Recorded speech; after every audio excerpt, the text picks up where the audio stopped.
as always, that was our good friend Colin Gow with his theme song that he didn't know he wrote specifically for us, but I think it was Karma, called Podcast. If you haven't been to the new Collins Coffee, which is now located in Daily Growler, they are reopened, so make a stop by. They don't officially sponsor us, but they licensed their song for free. They did give us free licensing for the song, so we'll give Colin a shout out. This is Steve Shoney. I'm the city manager for the city of Up Arlington. I am here with my sidekick. This is Darren Shulman. I'm the city attorney. And we're doing, when we started this thing, we used to do kind of a short segment with city staff to kind of get people to know our city staff a little bit more, and then do a longer segment with some of our residents. And we kind of got away from that.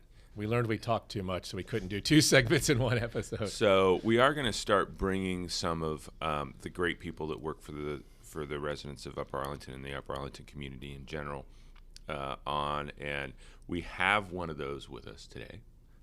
We have Nasser Arman. He is a applications engineer. Is that right? Nailed it. I got it right. We were messing up his title like repeatedly as we were practicing. So now I know what you do, but for the listeners, because I see you do it, for the listeners, describe what it is that what is an applications engineer? Well, that has recently changed. It used to be called systems engineer. That's what my title initially when I got hired here. Oh, see, I had it right when we were practicing. Yeah, I mean, you had it right in the past. Vintage title. And that changed last year's as we were redoing the whole titles. So, because I tell everybody I'm jack of all trades and master of none. And as small as we are in the IT department, so I do pretty much everything, but I'm not master of anything. I mean, I was going to say, you're kind of like my go-to IT guy, so that's why I didn't know your title, because it was like, something's messed up with IT, call Nasser. So I don't know if that's a title that I can put on a business card, but. So there are 2 things I want to point out. One is your boss, Jeff Casson, has been on the podcast. So there is a risk that if you're really good and really entertaining, you could outperform your boss on the podcast. So be careful. I don't think so, but I'm going to try. But that's going to be difficult. That's going to be hard. And the other is that I think this now makes the IT department on a percentage basis by far the highest attended on the podcast. The highest attended on the podcast. So I think that's like half. Yeah. There's 6 of you, right? Third? Yes, total 6. Yeah, okay, but he third. didn't tell me that he's one on the podcast. Well, this means you haven't listened. Yeah, that was not. Your score just went down, dude. And by the way, I am signing off on raises next week. So noted. I'm keeping that in. You get a lump of coal, courtesy of podcast. So he was on. We had Kenny Malika on, who is somebody that Jeff used to skateboard with when they were kids, and so it wasn't Jeff's own episode. He was like a sidekick of his own. Yeah. I mean, you get your own episode. Your boss didn't get his own episode. He just was kind of a sidekick. Thing. No, I remember that. Okay, now I know what you're talking about. Okay, bonus reinstated. No, I remember that. Yeah, he did talk about that. Yeah. Yes. And that was the one that also generated my Halloween costume from last year, which was. That was the most meta Halloween costume. Yeah. Steve dressed as a young version of an employee. Yes. And it worked out. It did. It was pretty good. It was leopard skin pants and a faux fur coat. The best part about it is if you just looked at what you were dressed like it was random and no one had any idea who you were. And then you had to explain, well, I am the young version of Jeff. And be like, whoa, that's amazing. It was either that or Joe Burrow. He dressed in a like pregame fit. All right. So as you, I think, know, we start every episode with something we call start bench cut, which is we're going to give you 3 things. You have to say, if it was like a sports team, I'm going to play this all the time. I'm going to start this. The next one is I'm going to call this in. I'm going to bring this in off the bench. It's still on the team. The third one is gone. Gone. You can't have it anymore. Off the team. Doesn't exist. So now This is going to be the easiest podcast we've ever done because I'm just going to sit back and say go, because there's something that you put in your little profile is that you're a huge Star Trek fan. Yes, from the original, back from the one that Captain Kirk. Only the original? You don't Well, watch yeah, the other after ones? that, because I in 70s back in Iran, and I used to watch Star Trek, and it was dubbed in Farsi, and I used to watch it all the time. That was my thing, and I thought that was the coolest thing that I've ever seen. And every time my dad's like, "Have you done your homework?" I would literally, I said, I would say, "Yeah, I've done it," so I don't miss the Star Trek shows. And to this day, and when I even came here, and to this day, I still watch the reruns at nights when I flipping through these channels that they still show the old. Yeah. So you like your original Star Trek guy? Yes, those are those Star Trek. Yeah. So if you originally watched them dubbed, because I've seen like cartoons dubbed and it's like the voices just aren't quite right. Yeah. So when you started watching it in English, were you like, that's not what It is. Kirk sounds like? Come on. Actually, it is. When I watched it here, I'm like, wow, this is different. So what is Beam Me Up, Scotty, in Farsi? Oh, dude, yeah, you got to hit us with that. Oh my God. Okay, let me see if I can remember that. Beat me up, Scotty. Scotty Bezan Biam 2 means hit me so I can come in, and something like that. Yeah. So I don't remember exact words, Yeah. but I think that's the closest that I And can. were they all still named Scotty, or did they change? Oh the yeah, name? the name of characters is still Okay. yeah, just the And same. We then didn't change it. is Engage, was that a... That's Picard, which apparently you Oh. don't watch because you think you're too cool for that. So this is proof of my ability to think on my feet, because I had a question that spanned all Star Trek generations, but I'm going to go back and fix it up. I've got Star Trek Generation 1 question, start bench cut, because you're an IT guy. 3 pieces of technology from the show: transporters, tricorders, phaser. Which one are you going to keep as your number hold one on. tool? For the normal people in our audience, You don't which know. I don't know if there are any normal people. Yeah, I mean, if they're listening. Explain what- these 3 pieces of technology. Well, okay, a phaser is kind of like, you can check me on this, but a phaser is kind of like a laser gun, would you call it? Yep, Like, yep. You could set it to stun Yeah. or kill. So it's got a transporter allows you to beam from one place to Yeah, another. to That's just where the to beam me up, transport, Scotty. yeah. And the tricorder is like I guess it's a medical device that you can scan stuff and it'll tell you what's Just wrong with the what's person, wrong, yeah, what the yeah, material scan, is. It's kind of like a sensor app thing. It's a handheld thing, and then so yeah, which one is your number one I piece think of it's tool? transporter. That's number Well, one? no, phaser. I'm sorry, phaser. Phaser The one. one that you disappear from one location and appear somewhere else. Oh, transporter. I thought That's your I number. thought- yeah. Phaser shoots you. Okay. They're not transporter, and they're definitely transporter. I said transporter. You did. first, I yeah, just yes, confused okay, you. No, okay. Yeah, transporter. Yes, that's the one I think is the coolest. Quit trying to confuse our guests. I'm just expressing my my fandom here. So All right. transporter's number one. You want to go from one place to another. Yeah. What's number 2? I think what was the scanner called? The tricorder. Tricorder. Yeah. I think that'd be good. I thought that was the. But you're cutting the transporter, so then you can't say "Beam me up, Scotty" anymore. No, he's keeping the transporter. Oh, he's keeping. No, wait, I'm- You got in the confused train. I'm doing that. He can beam up Scotty in any language. Yeah. He can sense people sometimes, but you can't shoot anybody. You gave that up. The phaser's gone. Yeah. Well, I think that was cool, but it wasn't in my top 2. Yeah, top 2. would So be if you can figure out what's wrong and you can get away from him by having the transporter, what do you the need heck do you need to need a blow phaser somebody for? up for, right? Yeah, exactly. Yeah. I could have gone photon torpedoes or whatever. So all right. So right. I guess you're still a Trekkie, even though you only like the original. So do you like the movies with the original cast in it, or did you stop? You only like the show? Mostly the show, but I did watch the movies too. But I don't think they were quite the same. I mean, they weren't very good most of them. Yeah, but yeah, I think the actual shows were a lot more. I don't know. I should say attractive or more interesting. Oh yeah, I used to. I mean, even though I didn't quite understood what exactly, but I thought this was reality. Honestly, I said, wow, it would be cool if I could just go to United States right now. And that's what they're doing. Exactly. So I could just say, "Hey, Scotty." Yeah. So it was pretty cool. And you got here and you're like, oh man, Dad, I still have to walk to school. There's not a transporter that takes me to school. It is weird how much Star Trek technology is kind of real now. Yeah, exactly. Like our cell phones are basically the communicators. They had these little things you could flip open. The flipper, yeah, and talk exactly. to people, and like we do that all the time. So Yeah, I actually remember when the flip phones came, and it's basically, I wanted that because it was so cool. Just flip it up and start talking. Yeah. like Star Trek. Would you wear a red shirt for work? Actually, you're wearing one right now. Yes, exactly. Because you know what happens with the red shirts in Star Trek, right? Oh yeah. That's the. I'm trying to think exactly what the word was in Farsi that I used to. I don't think I'm gonna remember the exact saying, because they'll adopt it, and it's not, when you adopt something, it's not actually it's the same word by word. It's the meaning of it actually for people can understand. So I can't remember exactly. What was it in English that you?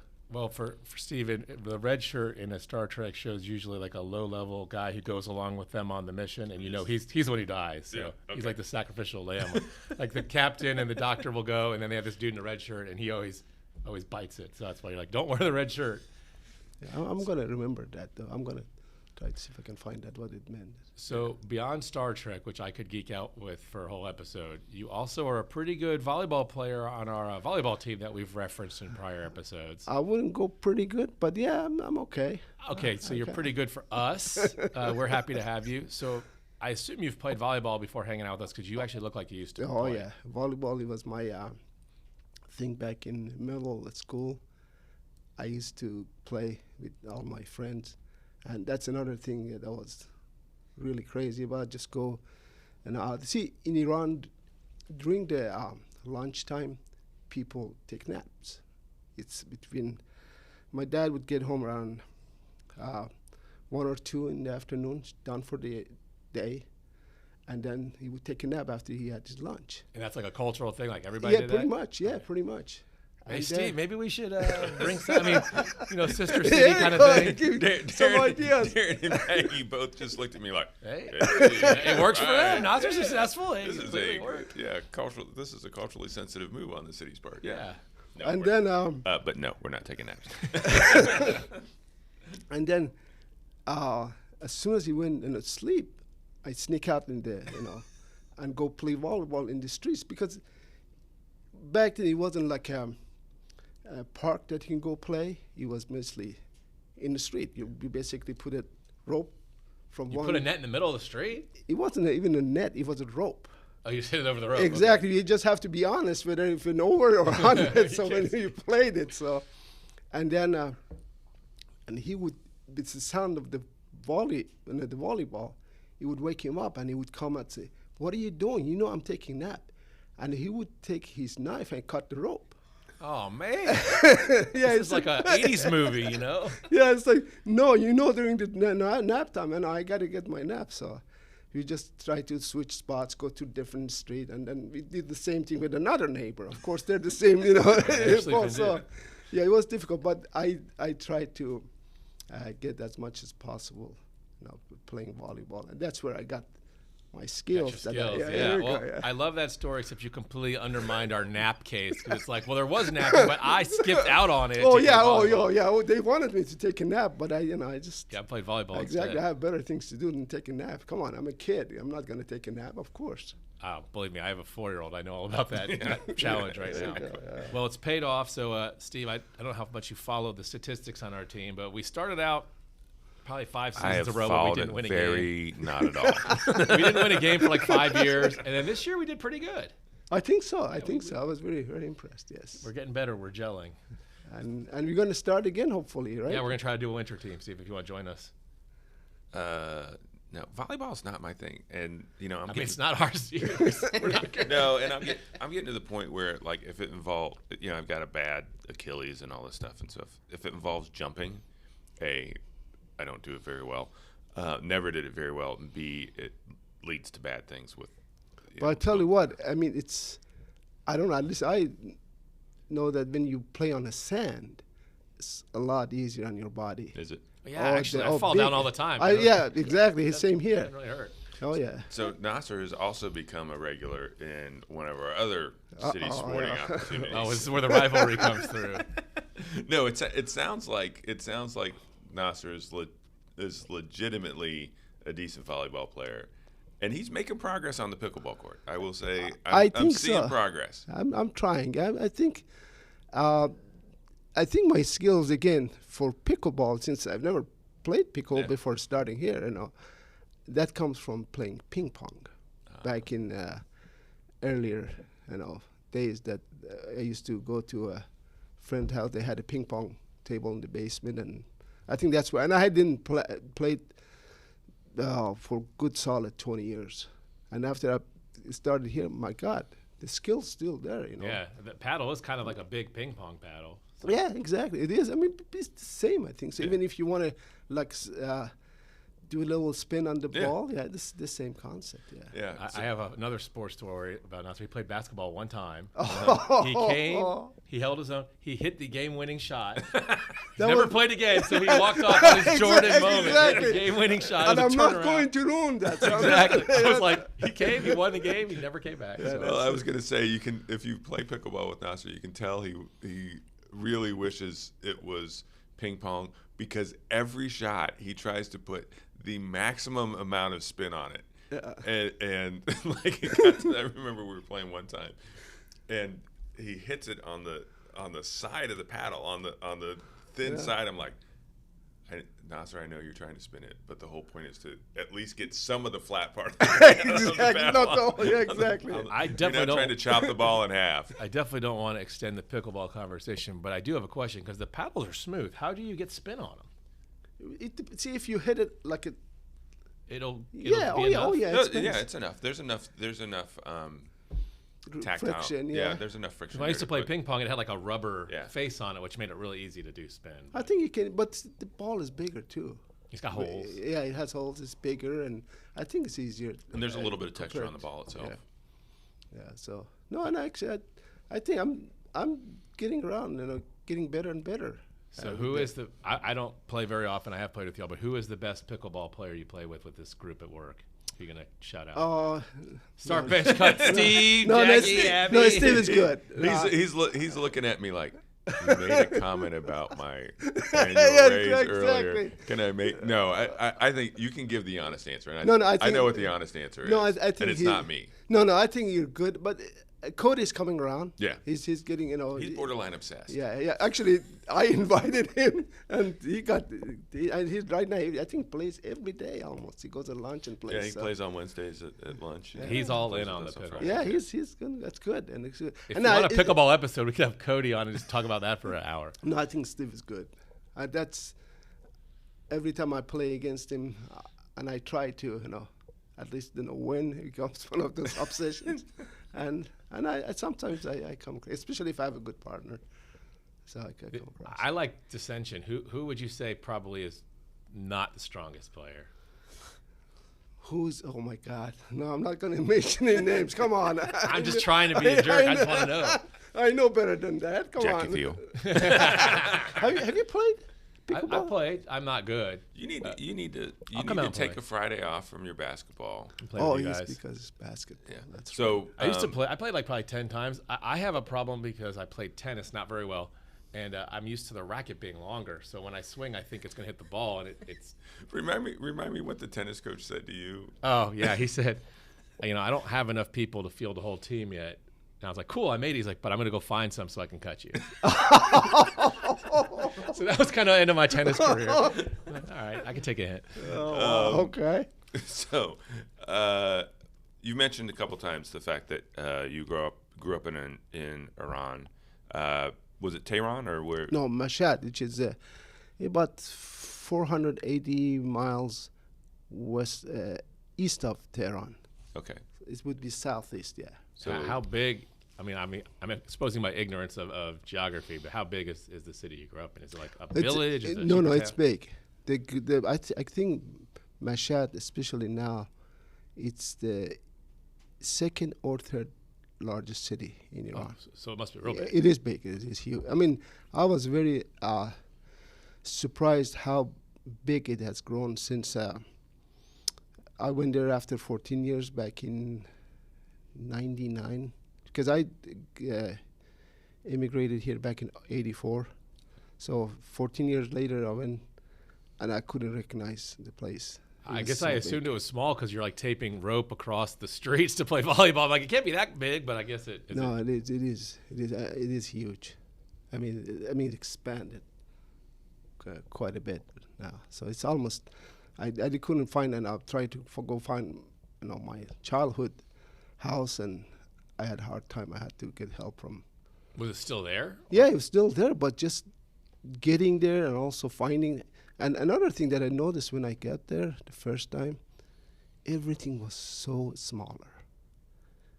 I mean, the house that I grew up, I thought back when I was a kid, it was so big. When I got, I'm like, my God, this is so small. Is that because you're bigger, or because of having lived here and kind of getting adjusted to the form of American housing? And all I that? think it's the age.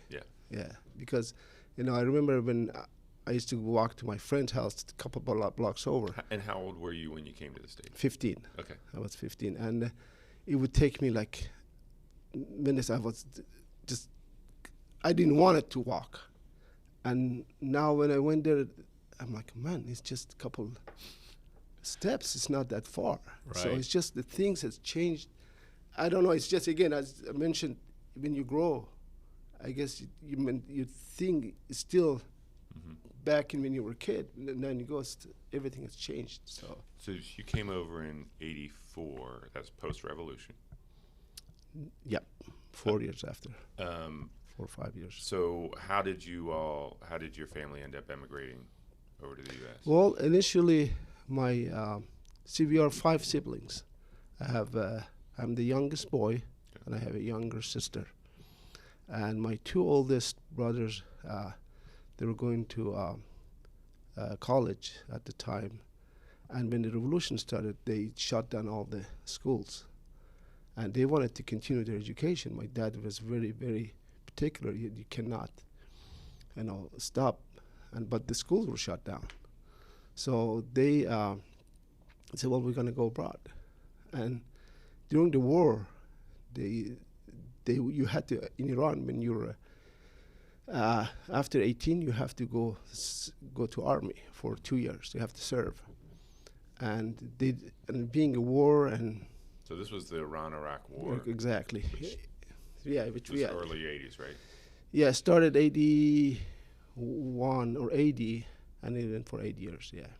Dude, you are flexing your geopolitical history muscles here, Steve. So the International Security and Economic Policy graduate degree does come in handy every once in a blue moon. I mean, I kind of knew this stuff was going on, but you're like hitting the dates and the temperature that was going on, the weather that day. And no, he's not on it. But anyway, my 2 oldest brothers, they immigrated. They came, actually, they fled the country. I can't imagine they were like, cool, go ahead and leave to go continue your school instead of serving. They went to Pakistan, my oldest brother, my second oldest brother first. And then he went, checked out the situation, see what it takes to basically to go to get admitted to a college somewhere. It wasn't particularly United States, but anywhere so they can continue their education. And I guess he figured out there are ways.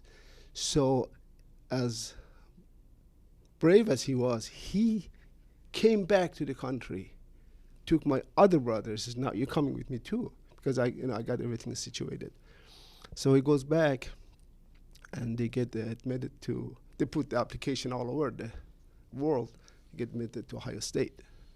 And so both of them. That seems amazing that they were able to like pull that off, because a lot of people who like live in Columbus can't figure out the application process.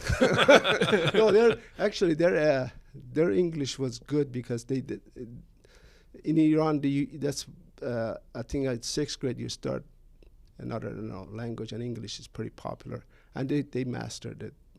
So they were very good with the English. So and then so that's how they came first, and then as the war was going on, my dad is like, okay, what about the rest of the family here?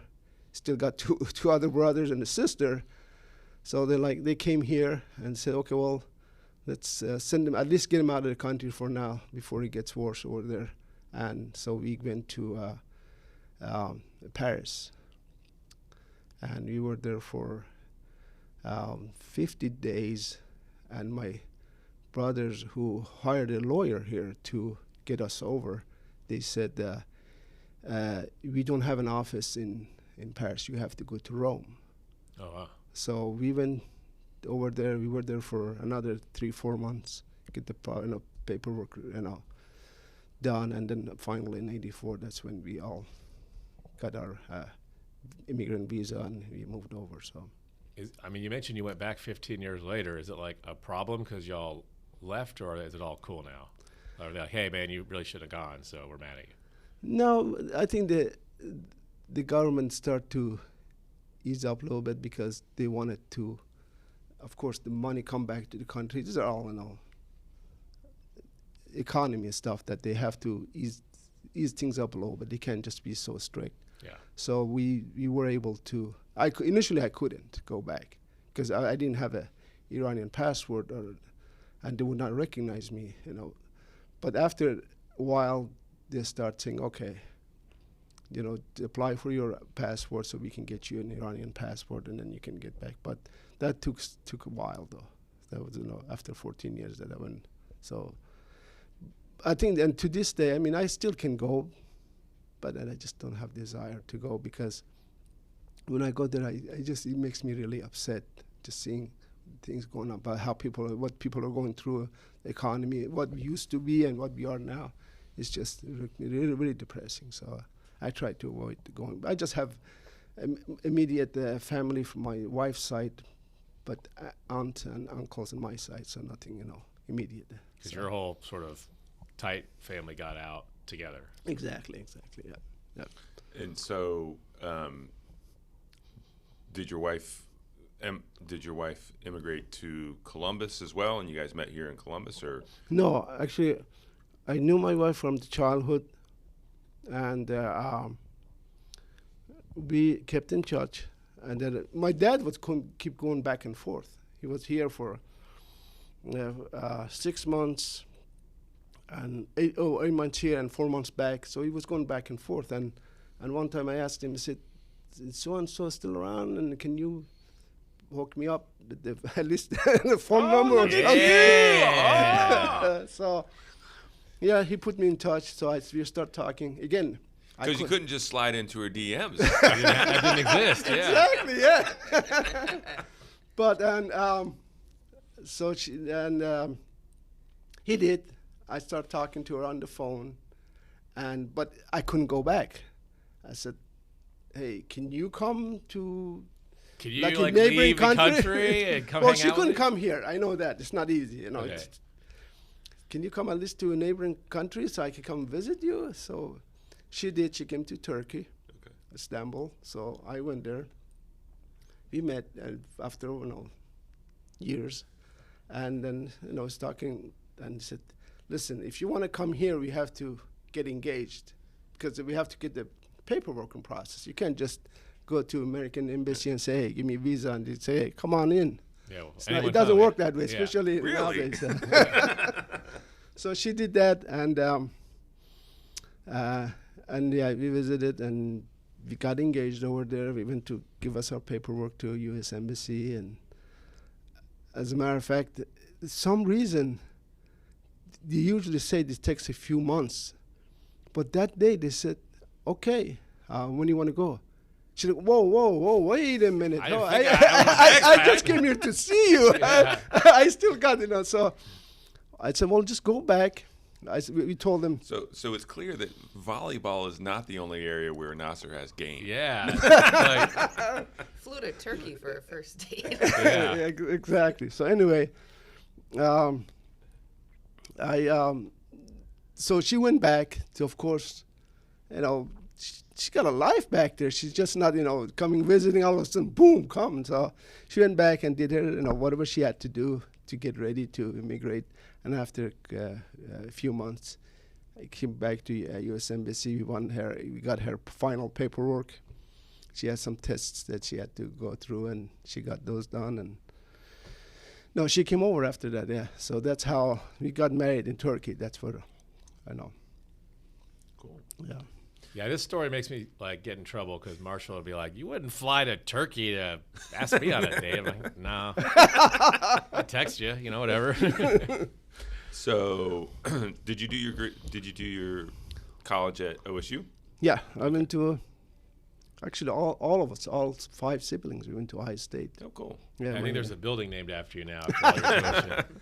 No, I have a lot of memories, good memories of Ohio State, especially when I was my brothers. They had started their business, computer business.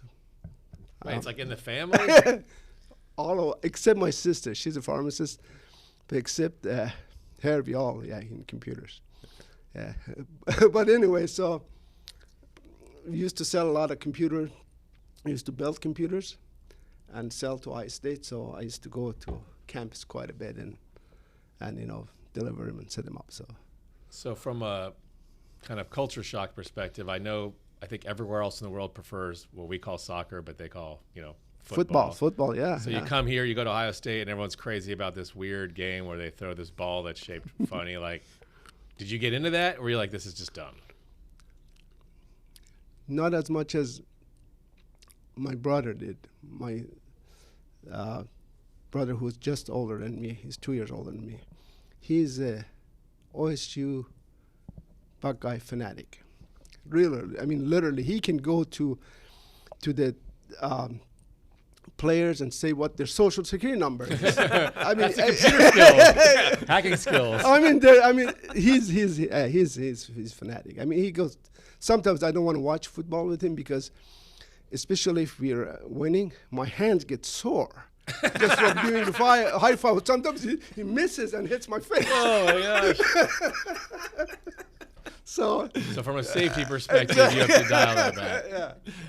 So next time I'm trash talking you playing pickleball, I can just say I'm going to smack this and hit you in the face like your brother. Exactly. So we talked a little bit about what you do, and we joked around you're a jack of all trades, master of none. But for people who, like me, I don't know anything about you, can you explain like either kind of some of the stuff you do on a daily basis to keep our city running, or maybe how you keep current with what's going on? Because I'm assuming if you took computer classes in Ohio State 20 years ago, that's like completely irrelevant now, but you still can do totally stuff. So relevant, talk a little bit about what you do and how you keep fresh. Okay, well, we have quite a few applications that we use here at the city. I mean, pretty much every department have their own. You have your own. Yeah, we do. Yeah. So we just have to make sure you have to maintain and make sure, first of all, they're up to date. And you have the logs that you have to look. If there's any error logs, if something's not working, and they need to be backed up in case if there's any crashes or anything that we can restore. You actually read those error logs? Well, or you use them? Because like whenever my computer crashes, like this is submitting an error log, and I'm like, no one's looking at this. It's just making me mad. Well, not religiously, but yeah, we have to look at them and make sure if there's anything, especially if they're critical, we have to make sure they're addressed basically.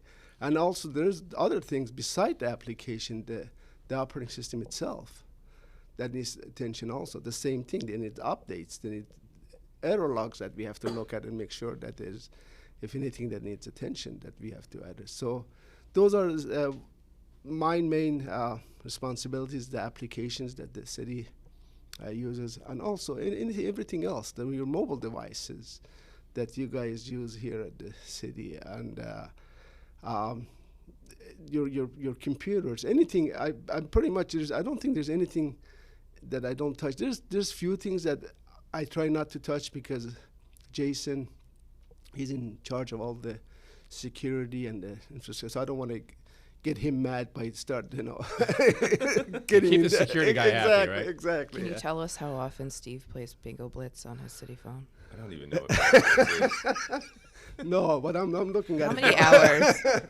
Why is our data always? Oh, it's Steve. Yeah, that's right. Farm Heroes. Candy Crush again.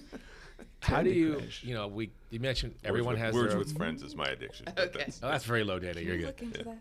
Everyone has their own applications. I'm sure things change. How do you we get a new application. How do you learn how to use it, or not use it, but like how do you learn how to support it? See, the fundamentals is the same, but I don't know the application right now.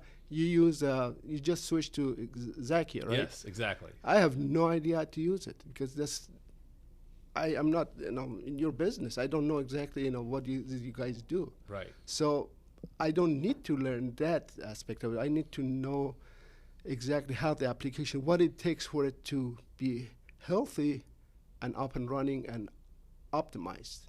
That's the only thing I And have that's somewhat consistent between all these applications. exactly, yeah. But using the application, a lot of times I get calls from finance.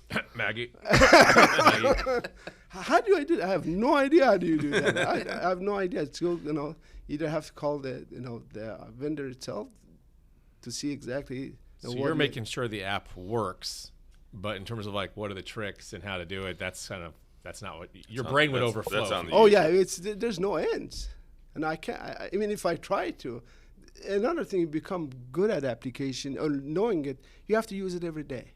You have to day and day. You have to use it in order to become master and know exactly how to do it, use it properly. But for us, none of us. I don't think any of us can claim that we know the applications in and out. So. Well, it is impressive that we've got a 6-person team that manages. I'm going to put you on the spot. About how many applications do we manage? Oh boy. You can make up any number, Steve. Yeah, I can't fact yeah. check you. So I can easily say just the applications, probably 15 to 20. The 15 to 20 core application. Yeah. That's everything from the stuff that does our maintenance tickets over in public service, the stuff that runs our. You guys are responsible for making sure the computers in the cop cars and the fire trucks run. Absolutely, anything. And so it's not just whether Darren can get his email or the status of our of our spam filter, which went crazy this week. Yep. like AI took over and he said, you know what? No one's getting email. It's cool. Yeah. Everything's spam. You don't really need this email. That we had that happen this week. But it is really. I do want to thank you and your teammates for doing all that work, because it's easy to think about it as, it's the finance programmer, but it is one of the things that's really unique about a city is we've got a lot of tech that is in those vehicles. So our cop cars and our fire trucks are mobile computers. Oh yeah, definitely. Yeah, I mean, now they rely on it so much. I mean, it sometimes happens that some MDT is not working, and say, well, yeah, there's a spare one. Just put that on and use the other. But they have to have it. It's not like they can go without it. Go to pen and paper. They could, but it's not. It would be. I can tell you, like, when the power goes out, and I'm like, how did people do work like in the 1800s? Because my computer doesn't work. I can't check my email. I can't.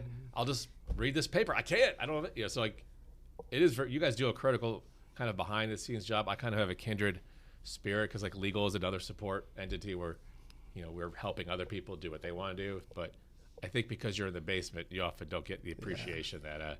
The dungeon. Yeah, IT is always in the dungeon. Although, when the community center opens, Oh boy.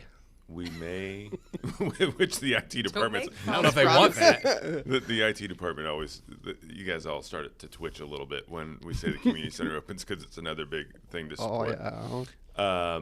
But it will give us the opportunity to bring you guys out of the basement. Yeah, we see the daylight. Yeah, I don't know. Do you want that? Or you're going to have to they'll put sunglasses on because they haven't seen sun in all this time. Well, sometimes We might have to do that for Jason. Jason. Yeah. Jason may keep his office downstairs. No, actually, I think he would like the. He's the only one that has a window downstairs. No, him and Scott and Cody, they have a little window. Let's show describe window. They've It's got like that prison size window. Yeah, they could not. It's sized so they can't crawl out. exactly. No, but we are excited because again, nowadays if you come out to work, it's dark. When you go home, it's dark. So Yes. okay, what happened here? You miss a day here? Yeah. So we finish every podcast with 2 questions. Uh-oh. And you've had some prep on this. The first one is, what do you love about UA? And the second is, what would you change? Okay, well, I mean, the parks are amazing. These are the things that actually, when I take my kids out, we went to parks, and we used to go when my kids they're older now, but when they were younger, I used to take them to different parks, so they don't get bored. They can see different things that they can try, and maybe meet new people in different areas, and that's all. The parks are amazing. I mean, just the way they're set up, what they have to offer, and my kids, they all loved all of them. Those are what I love about the city.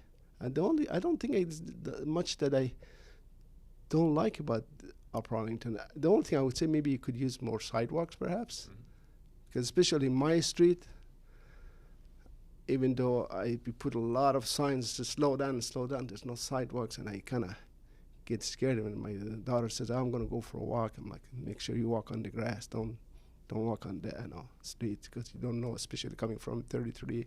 Yeah. There's a lot of high speeders. So, but that's the only two things. Other than that, I think everything we love about this place. Remember when Steve mentioned that your raise might be at risk? Not saying to fix the city attorney and the city manager put you back on the good list. Yeah, that was a good. But it could have gone higher if you had said something about, we've got this guy who's our chief building official who really just makes you crazy. He messes with your car. Oh my He's God. doing all kinds of crazy stuff. Yeah, I don't want to mention his name here, but maybe I should. Well, everybody He would should know. not be named Roger. Roger, yeah, that's right, yeah. No, but I'm like, yeah. Every time I'm like, Roger, when are you gonna retire, man? It's just, it's getting old. I mean, So what we're referring to is Nasser is good friends with Roger Estep, who's our longtime chief building official, and considers himself to be somewhat funny. And but he is a very good-hearted man who has been with the city for a very long time. And if anybody's tried to do any construction or remodeling of their house, they've probably had to deal with Roger at some point, or a member of his team. And he really is he's a good member of the team. He won't listen to this, so I don't mind actually saying nice things about him. But he is a good guy. no, he is good. But don't tell him that, because I usually not. No, we don't. We don't tell him that, because then he just gets. Can't say anything nice to Roger to his Yeah, face. his head start to grow, and no. How long have you worked for the city? Oh yeah, we didn't ask that. Oh boy, 22 and a half. What? Oh, Yeah, 01. I don't want to prolong this because we already had the last question, but what were we using back then? Like, what kind of computers? You're still using computers. Yeah, but I mean, what were they? No, it was. I think the network itself, it was maybe a couple years old. It wasn't that old. And there were computers all over the city, of course, but it was very limited stuff they could do. Just maybe mostly.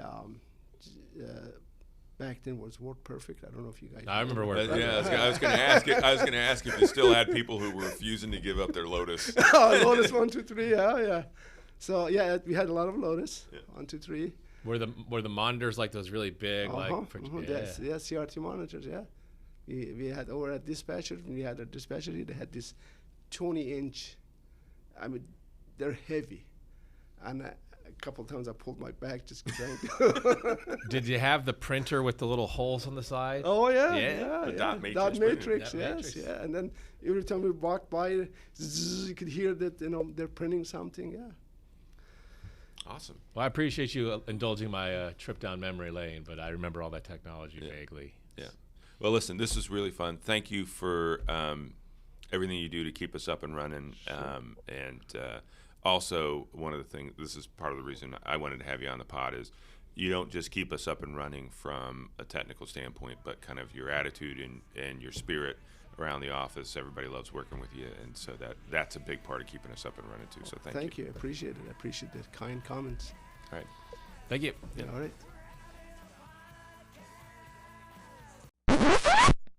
The on-off button. Just because I don't hear myself. That's Yeah, why. I don't think Very Maggie's. quiet. You Maggie's got to do some adjustments. Yeah. I can hear you too. In a world. Test 1, 2. That's Oh, better. that's much better. Is it?